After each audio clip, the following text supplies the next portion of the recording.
Kalian pernah kepikiran nggak kalau misalnya perusahaan sebesar Goto aja yang biasanya kita pakai belanja dan transportasi setiap hari itu pernah kena masalah hukum loh.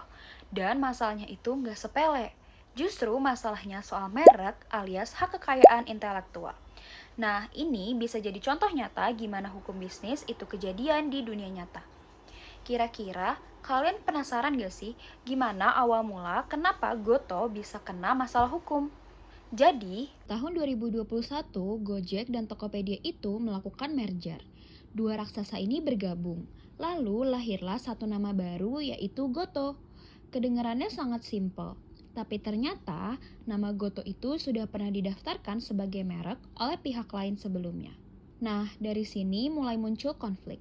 Karena dalam hukum bisnis, merek itu sangat-sangat dilindungi oleh hukum. Kalau sudah terdaftar, pemiliknya otomatis akan mempunyai hak eksklusif. Artinya, tidak semua orang bisa menggunakan nama yang sama. Pertanyaannya jadi gini, sebenarnya Goto itu melanggar hak merek yang sudah terdaftar nggak sih? Atau justru penggunaan nama Goto ini masih dibenarkan secara hukum? Jadi, Indonesia itu menggunakan sistem first to file, yang artinya siapa yang sudah mendaftarkan merek duluan, dialah yang diutamakan. Tapi hukum itu tidak kaku. Hakim juga melihat faktor-faktor lain, seperti ada nggak sih niat buruk, bidang usahanya sama atau beda, lalu konsumennya jadi bingung atau enggak. Dalam kasus ini, Goto dipakai sebagai identitas korporasi besar. Bidang usahanya pun luas dan berbeda dengan pemilik merek sebelumnya. Dan yang paling penting, tidak ada bukti bahwa Goto mempunyai itikat yang tidak baik. Jadi, secara hukum, penggunaan merek Goto masih dianggap sah. Tapi, gimana sih penyelesaian kasusnya? Jadi, sengketa ini diselesaikan melalui jalur hukum dan juga administrasi. Hasilnya pun, Goto tetap bisa menggunakan mereknya.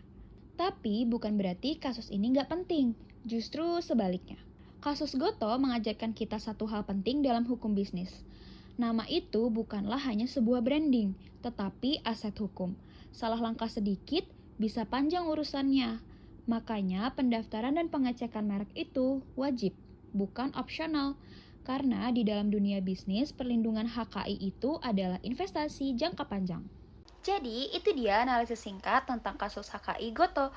Semoga bisa kasih kalian gambaran soal gimana sih hukum bisnis itu bisa kejadian di dunia nyata. Aku Nahila Eftina Putri dengan yang 112.